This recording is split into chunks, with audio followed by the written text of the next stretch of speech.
vendredi minuit, vous aurez la honte nationale, une honte internationale. Parce que quand Dieu a ouvert une porte, personne ne peut fermer. Quand Dieu a libéré la parole de Jean, oui, personne ne pouvait, quoi que ce soit contre lui. Il a libéré la parole, oui, pour Élie, personne ne pouvait. La parole pour Élisée, personne ne pouvait. La parole pour Abraham, personne ne pouvait. La parole pour David, personne ne pouvait. Ce que Dieu a dit, tu auras, c'est pour toi. Personne ne peut te prendre. Arafat vivra, il revivra, il se relèvera, il marchera. Je vous le dis que vous entendez. Aucun de Dieu ne peut s'opposer. Aucun musique ne peut s'opposer. Aucun pasteur ne peut s'opposer. Aucun même famille ne peut s'opposer. Je m'adresse à vous, monsieur le ministre, Ahmed Bakayoko. Je me nomme David Aimé chez vous. Hier, je vous ai reçu un message, en vision, pendant que je parlais avec le staff d'Arafat DJ, Diego et Suleiman Kamadaki et d'autres personnes. Monsieur m'a dit, retourne, ne va pas cette nuit rencontrer qui que ce soit. Il était aux environs de 22 heures. Je suis revenu. Et le Seigneur m'a parlé clairement. Il dit, croise le ministre Ahmed Bakayoko, en présence de sa mère et de sa femme, plus ses enfants. Échange avec eux. Après que tu vas échanger avec eux, tu iras prier pour Arafat. Arafat se relèvera. Il vivra. Je ne vais pas voir. Mais pourquoi même l'homme noir même est comme ça? Pourquoi l'homme africain même est comme ça? Pourquoi vous ne voulez pas essayer? Quelqu'un a dit qu'il veut ressusciter un mort. Il veut ressusciter le Daishin. Pour laquelle, à cause de ça, tout le monde est en pleurs en ce moment. Tout le monde est en pleurs, les gens ont mal. Il y a un homme de Dieu qui est venu, qui veut le ressusciter. Vous ne voulez pas essayer. Il a dit dans sa vidéo qu'il n'a pas besoin de 5 francs.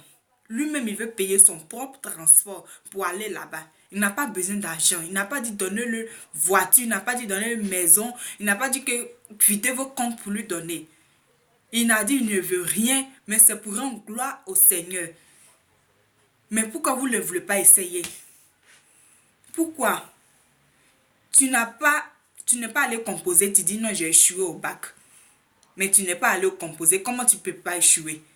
Tu n'as pas essayé quelque chose. Tu dis non, ça ne me rentre pas. Mais tu n'as pas essayé. Mais pourquoi vous êtes comme ça? Pourquoi vous ne pas essayer? Mettez Dieu à l'épreuve parce qu'il a dit c'est lui, ce n'est pas lui qui va guérir, mais c'est Dieu qui va passer à travers lui pour guérir, pour délivrer Arafat de la mort, pour l'enlever dans le séjour de la mort et le ramener à la vie. C'est Dieu qui veut faire son œuvre. Ce n'est pas pour un homme, ce n'est pas pour glorifier quelqu'un, ce n'est pas pour glorifier qui que ce soit, c'est pour glorifier le nom du Seigneur. Il dit veulent voir la mère de Arafat, maman Tina et ses enfants et monsieur Ahmed Bakayoko que nous respectons beaucoup. Mais monsieur, il dit veulent vous croiser pour pouvoir, il veut aller avec vous pour, vous allez lui donner l'autorisation. On ne sait pas qu'est-ce qu'il veut, mais il veut vous croiser. Il veut être seul avec le cadavre dans la maison. Il veut qu'on l'enferme seul avec le cadavre. Il n'a pas dit qu'il veut quelqu'un, il n'a pas dit qu'il veut de l'aide de quelqu'un. Mais laissez Dieu à l'épreuve, mettez Dieu à l'épreuve, ne limitez pas la main du Seigneur. Ne faites pas croire aux gens que Jésus-Christ ne peut pas guérir les malades. Ne faites pas croire aux gens que Jésus-Christ ne peut pas ressusciter les morts. Pendant que nous tous on sait que Jésus-Christ a fait plein de miracles. Il a fait plein de miracles. Il a délivré beaucoup de malades. Il a ressuscité beaucoup de morts. Il a même ressuscité il a même délivré une femme qui avait dû saigner pendant combien d'années. Il a cessé ce saignement-là. Il a même fait des miracles que certaines femmes n'enfantaient pas, elles enfantaient. Il a ressuscité plein de morts. Et si tu ne crois pas, va prendre la Bible et c'est dedans. Ce n'est pas des bouches que les gens parlent. Ce n'est pas de la parole rejetée comme ça. Va prendre la Bible et lis ça, tu vas voir tous les miracles que Jésus-Christ de Nazareth a fait. Tu vas voir le mort qu'il a ressuscité. Arrêtez de limiter la main du Seigneur. Arrêtez de faire croire aux gens que Jésus-Christ de Nazareth ne peut pas guérir les malades. Arrêtez de faire croire aux gens que Jésus-Christ de Nazareth ne peut pas ressusciter les morts pendant qu'il a ressuscité plusieurs morts.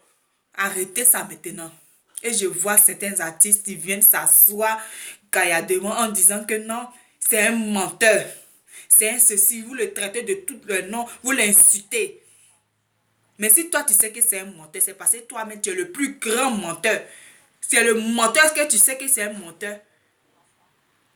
D'autres viennent dire que c'est un voleur, il est nouveau dans les vols, c'est pourquoi il veut faire ça, il est nouveau dans la marmaille. Mais si tu sais que c'est un marmailleur, tu connais son ami marmailleur, c'est que toi-même là, donc c'est ce que tu fais alors. Donc comme tu as vu quelqu'un d'autre là, tu veux l'empêcher. C'est ça. Arrêtez de limiter la main du Seigneur, car la main de Dieu n'est pas aussi courte que ça. Si vous ne croyez pas au miracle, que vous avez les hommes, vous êtes des hommes de peu de foi. Restez avec vos peu de foi et laissez les autres, ceux qui veulent croire, ils vont croire. Laissez les gens croire et laissez ce monsieur, mettez Dieu à l'épreuve et Dieu fera son miracle et la gloire soit rendue au Seigneur. Ce n'est pas pour rendre la gloire à quelqu'un. Si Dieu a permis cela, c'est pas aujourd'hui il a dit ça, il dit depuis 2013. Si Dieu a permis cela, c'est que c'est pour annoncer un message, c'est pour véhiculer un message à tous ces jeunes, la jeunesse qui est derrière Didier Arafat présentement. Ce n'est pas pour rendre gloire à quelqu'un, c'est pour rendre gloire au Seigneur. Et si toi, tu ne crois pas, tu es assis chez toi, tu racontes de n'importe quoi. Parce que sur Facebook, quand ça tourne comme ça, les gens envoient des messages, des choses, n'importe quoi. Tu n'as pas envie de regarder, mais forcer ça à venir te trouver et tu es obligé de voir ces conneries-là. Arrêtez ça. Car Jésus-Christ, la main du Seigneur n'est pas courte. Il a fait plein de miracles. Et dans l'affaire de Alléluia, Amen, là, ne venez pas mélanger tout le monde là-dedans. Vous avez compris? Il y a certains pasteurs mais qui ne croient pas. Parce que où sont là, eux, Dieu ne les a pas appelés pour ça. Parce que dans le corps du Christ, quand Dieu t'a appelé, il y a plusieurs départements. Sachez ça, mes frères. Sachez ça. Dans le corps du Christ, là, quand Dieu t'appelle là, il y a plusieurs dons. Il y a d'autres qui sont là pour des évangélistes. On les appelle les évangélistes. Et ils évangélisent les gens. Ils envoient les âmes à la maison. Ils envoient les âmes à la maison dans la maison du Seigneur. Ils font croire aux gens que Jésus-Christ existe. Ok? Ils donnent de l'espoir. Ils évangélisent les gens. Les évangélistes, ils peuvent voyager partout. Ils peuvent même aller dans une église qui ne l'appartient pas et apporter des âmes là-bas. Amener les gens à venir là-bas. Amener les gens à remplir cette église-là. Les évangélistes, il y a plusieurs départements. Il y a des pasteurs, il y a des prophètes dans l'affaire des seigneurs. Il y a plusieurs départements. Et il y a des gens aussi que Dieu les a donné les dons. Eux, ils sont là pour délivrer les sorciers. Ce sont des spirituels. Ils sont là pour délivrer les sorciers. C'est eux qui voient spirituellement. Sachez que dans ce monde que nous vivons, il y a le spirituel et il y a physiquement. Donc, il y a des gens, il y a des pasteurs qui sont là pour ça. Dieu les a appelés pour ça. À délivrer les sorciers, à délivrer tous ceux qui sont dans le mystique. Et ils sont là pour ça. Et il y a d'autres aussi qui sont là pour prier, pour délivrer les malades, pour guérir les malades, pour guérir tout ce qui est comme maladie. Quand tu crois à ces personnes-là, quelle que soit ta maladie que tu as, tu seras guéri parce que le don que Dieu a mis en lui, c'est ça c'est pour guérir les malades, c'est pour délivrer tous ceux qui souffrent. Et il y a d'autres aussi qui sont là que Dieu a mis au sommet pour faire des miracles. Pour faire des miracles, et ils sont là pour faire des miracles. Ils sont prêts même à ressusciter les morts. Ils sont prêts à guérir un malade qui s'en va à la mort. Ils sont prêts à faire plusieurs miracles. Et ces miracles, c'est pour glorifier le nom du Seigneur. Ce n'est pas pour glorifier un démon. Ce n'est pas pour glorifier un homme. C'est pour glorifier le nom du Seigneur. Pour faire croire aux gens, à ceux qui ne croient pas, à ceux qui ont peu de foi, que Jésus-Christ peut guérir les malades, que Jésus-Christ peut ressusciter les morts. C'est pourquoi dans certaines églises, il y a des miracles et il y a des choses comme ça qui se passent là-bas. C'est pour donner la foi aux gens. C'est pour donner la foi aux désespérés. Car Jésus-Christ de Nazareth même est venu pour les gens qui sont fatigués, désespérés, abattus, pour leur donner du repos. Donc arrêtez de faire croire aux gens que Jésus-Christ de Nazareth, il ne peut pas délivrer, il ne peut pas ressusciter un mort. Arrêtez ça. Arrêtez ça. Arrêtez. Si vous n'avez rien à dire, si vous n'avez rien à dire sur cette histoire de mort-là, ce n'est pas la peine de parler. Ne jouez pas avec la vie. Ne jouez pas avec la conscience des gens. Ne jouez pas avec la douleur des gens. Les gens ont mal et vous prenez ça pour faire de l'amusement, de théâtre. Chacun raconte ce qu'il veut. Arrêtez maintenant un peu et mettez Dieu à l'épreuve. Envoyez ce monsieur-là aller délivrer notre Arafat, aller délivrer le Daishin, allez le délivrer. Mettez Dieu à l'épreuve. Il n'a pas dit c'est lui-même qui peut parce que lui-même il coule de la chair. C'est un être humain, il a la chair et le sang qui coule en lui. Il y a des sentiments aussi. Mais c'est Jésus-Christ de Nazareth. Tu veux passer à travers ce monsieur-là pour glorifier son nom. Vous pensez que Jésus est caou quoi? Il va prendre son nom, le monsieur va prendre son nom et Jésus va aller taper poteau. Affaire de Jésus, ça tape jamais poteau. Vous avez compris? Ça tape pas poteau. Si c'est un homme de Dieu, un véritable homme de Dieu, appelé par le Seigneur, ça tape jamais poteau. Si Dieu a permis qu'il puisse prendre son nom pour aller devant, c'est pour qu'un témoignage soit rendu. C'est pour que la gloire soit rendue au Seigneur. C'est pour qu'un message soit véhiculé à travers cet homme qui va être ressuscité. Donc arrêtez de donner de la douleur aux gens. Arrêtez de faire croire aux gens que Jésus-Christ, sa mère, aussi coûte que ça. Si tu penses que tu n'as jamais reçu un miracle dans ta vie, le souffle de vie que tu as, tu penses que qui t'a donné ça? Si il peut t'enlever ce souffle de vie là en un claque d'œil. Il peut t'enlever ce souffle de vie là à cet instant même. À cet instant où je parle, il y a certaines personnes qui sont en train de mourir. Il y a certaines personnes qui crient au secours et vous faites croire aux gens que Jésus-Christ, il ne peut pas délivrer les morts. Il ne peut pas guérir les malades. En tant que vous-même, vous êtes des pasteurs et Jésus vous a appelé pour ça. Et vous ne croyez pas aux miracles. Vous ne croyez pas aux œuvres de Dieu. Est-ce que vous êtes sûr que Jésus vous a appelé? Posez-vous la question, vous qui me regardez. Vous êtes sûr qu'on vous a appelé? Vous êtes sûr que vous êtes appelé de Dieu? Si vous ne croyez pas aux œuvres du Seigneur, mais pourquoi être pasteur alors? Pourquoi parler de Jésus? Tu ne crois pas à ses œuvres. La foi vient de ce qu'on entend. La foi vient de ce que tu crois. Si tu crois que ça peut être fait, ça sera. Si tu crois que tu peux avoir ton miracle, tu vas avoir ton miracle. Si tu crois que tu peux enfanter, tu enfanteras. Si tu crois que tu peux avoir du travail, tu vas avoir du travail. Si tu crois que tu peux avancer dans ta vie, tu vas avancer. Mais si tu es seulement que négativement dans ton cerveau, dans ton cœur, tu es négatif, tu penses qui va venir croire pour toi? Personne ne va venir croire pour toi. Personne ne va t'encourager. C'est toi-même qui dois t'élever pour dire que Jésus peut le faire et il va le faire. Mais tu ne vas pas t'asseoir pour dire non, je ne crois pas parce que j'ai vu ici, ils n'ont pas ressuscité des morts. C'est du n'importe quoi. C'est du n'importe quoi ce que vous racontez. Ne limitez pas la main du Seigneur. Ne limitez pas la main du Seigneur. Et si toi tu es appelé pour délivrer les morts, délivre les morts. Si toi tu es appelé pour prêcher la parole, fais ton œuvre que Dieu t'a demandé. Si tu es appelé pour évangéliser, évangélise. Si tu es appelé pour annoncer des bonnes nouvelles, annonce des bonnes nouvelles. Et si tu es appelé aussi pour délivrer les sorciers, délivre les sorciers et laisse les autres faire leur travail. Ne venez pas mélanger tout. Car en affaire des seigneurs, c'est partagé. Il y a plusieurs dons. Les dons ne sont pas mélangés. Car Dieu, c'est un homme qui est très ordonné. C'est pourquoi dans l'affaire de Jésus, tout est ordonné. Ce n'est pas du désordre.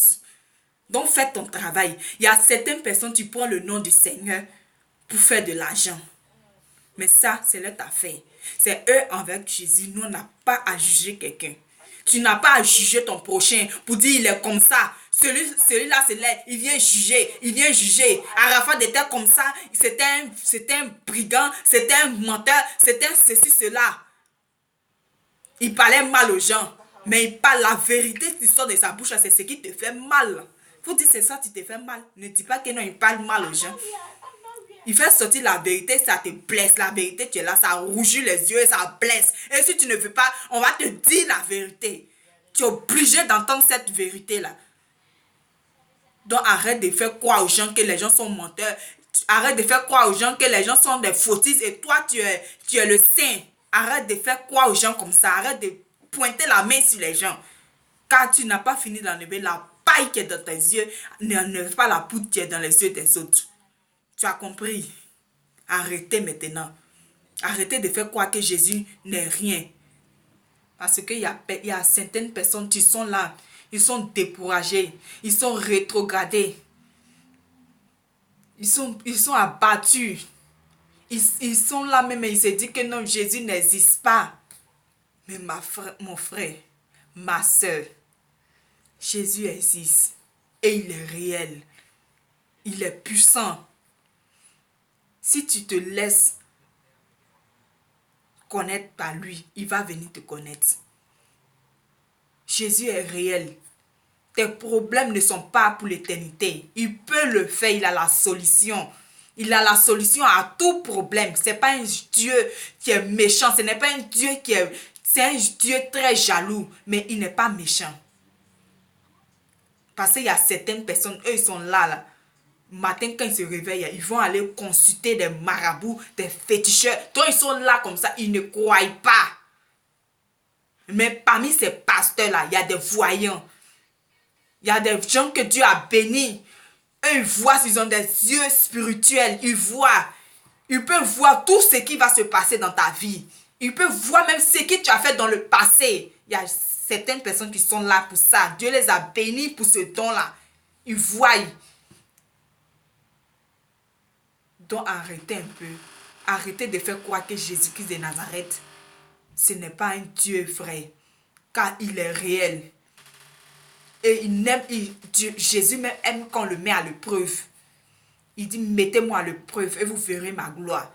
Donc mettons ce monsieur-là que Jésus veut utiliser à travers lui pour annoncer un témoignage, pour annoncer une nouvelle, pour annoncer au monde entier que Jésus-Christ de Nazareth est vivant. Il est parmi nous et il est présent. Le monde des ténèbres ne peut pas vaincre Jésus. Depuis quand c'est écrit dans la Bible pour dire que non, tu dois te détourner de la parole de Dieu et tu dois arrêter ce que Jésus-Christ veut dire. Montrez-moi ce verset-là. Depuis quand? Depuis quand vous voulez limiter la main de Dieu? Car le souffle de vie que tu vis actuellement, le souffle de vie qu'il t'a donné, c'est lui qui t'a donné cela. Il y a d'autres qui disent qu'il n'a pas encore vu de miracle. Mais le miracle est en toi là, tu ne vois pas. Matin, quand tu te réveilles matin, tu lui dis merci. Tu lui donnes quoi? Mais il te donne le souffle de vie et tu vas venir raconter de n'importe quoi. Parce que c'est sur Facebook, chacun vient dire ce qu'il veut. Arrêtez ça. Hein. Arrêtez.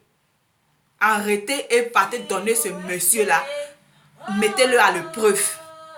Mettez Jésus-Christ de Nazareth à l'épreuve, car c'est son nom qui sera devant. Que la gloire soit rendue au Seigneur. Je vais vous laisser. Merci.